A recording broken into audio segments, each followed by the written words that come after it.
What's up, beautiful people, to another episode of Don't Keep Up With the Joneses Pallets and Gardening Edition. Yes, it's your boy Rick Jones Jr. and I'm back for another green thumb video where I am now taking these seeds from the seed trade that I started months ago, and now I get to have some that have turned to seedlings that I can now plant, in which I am so excited about. It happens to be the ones that are kale. Actually, the kale did very well in the seed starter trays, and actually it is the one that had the dome. What's up, beautiful people, and welcome to another episode of Don't Keep Up With the Joneses. Don't keep up with the Joneses. Don't keep up with the Joneses. Don't keep up with the Joneses. Don't keep up with the Joneses.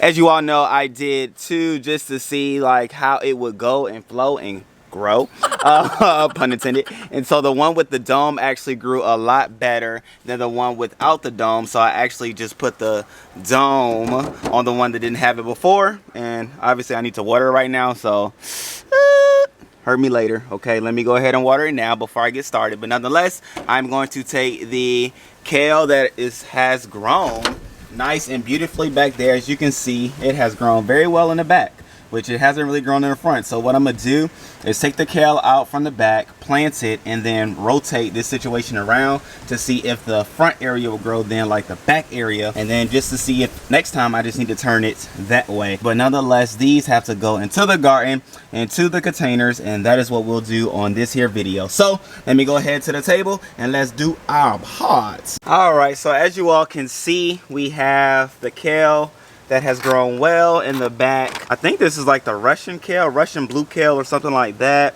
I believe this one is the regular like bushy type normal type kale. So we actually have 1, 2, 3, 4. It's so soft and velvety, like, oh my gosh. And then we have 1, 2, 3. Okay, cool. So we'll be able to plant 1, 2, 3, 4, 5, 6, 7, 8 today. And so 2 of which I'll probably put into some containers, and then the other 6 I'll plant in the garden. So let's go ahead to the garden. I'm gonna take my sustain, because as you all know, I do put the sustain down into the hole before I plant the seeds or seedlings now going forward. And so that is what I will do. I'll put a link below in the description so that you can get this off of Amazon as well if you are interested. So let's go to the garden, and I'm gonna show you what I am doing and tell you why I'm doing it that way. Okay, so you want to make sure you stick in to see what I'm talking about.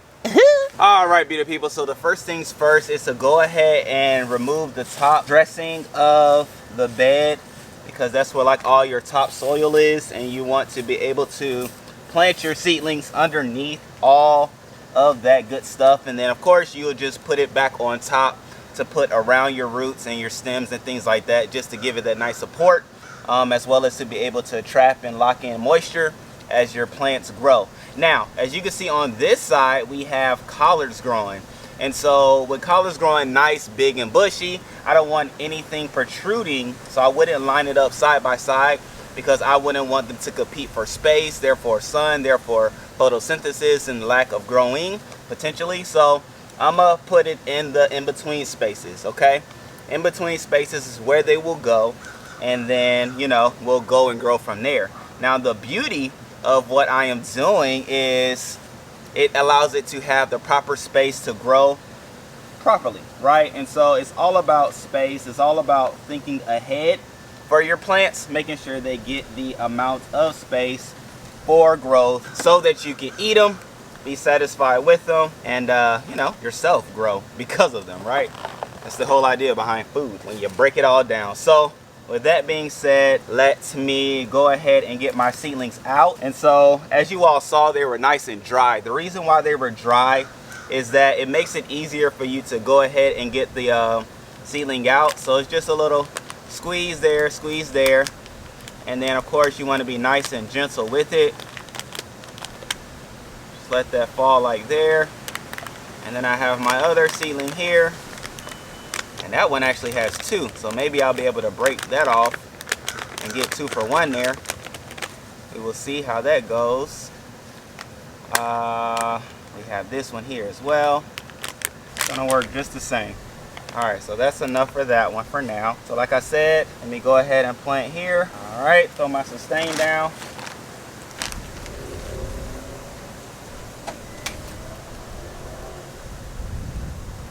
ahead and plant my seedling. Put the dirt back around.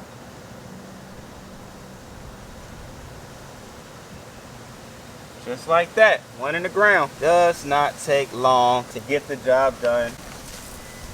Essentially, you just repeat. Let's see if I can break this one up into two. Nope, it doesn't want to break apart, but that's okay. Oh, nope. No biggie, no problem. We will put them in there together.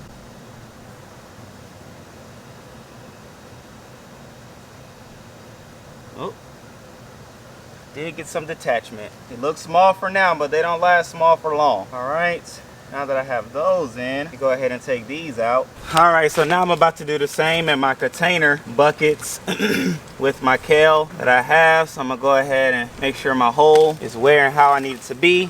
Draw some sustain in there.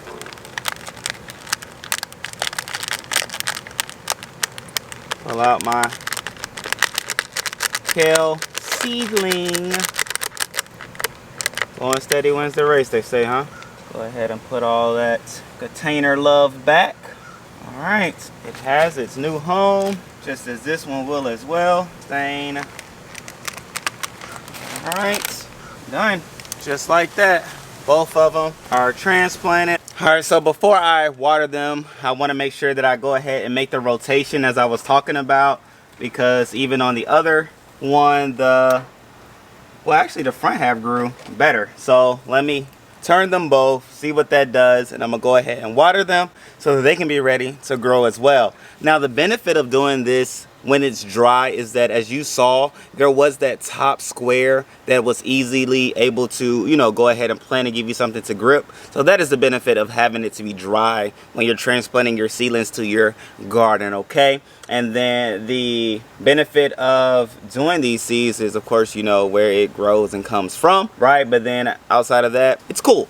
It's cool. It's fun. It's cool. It's exciting. Make sure you put the dome on top because it is necessary. But yeah, let me go ahead and get this water these down, water that down, and then I'm excited to show you all in another video, because I don't have the supplies, the companion planting I will do for my raised bed that has the kale in it, and the benefits and reasons why I chose what I am choosing and putting into that raised bed. So again, 2021, ladies and gentlemen, this is about to be fun. It's about to be exciting. There's about to be a lot of growth that's taking place. And another benefit is that these are still growing behind the ones that I just planted is because I will then have a cycle of growth of kale, of collards, which allows me to be able to eat and eat and eat and eat and eat all year. So it is beneficial to stagger out your seed growths and seedlings and things like that, because as you stagger them out, it allows for growth to take place, and as growth take place, allow for you to eat.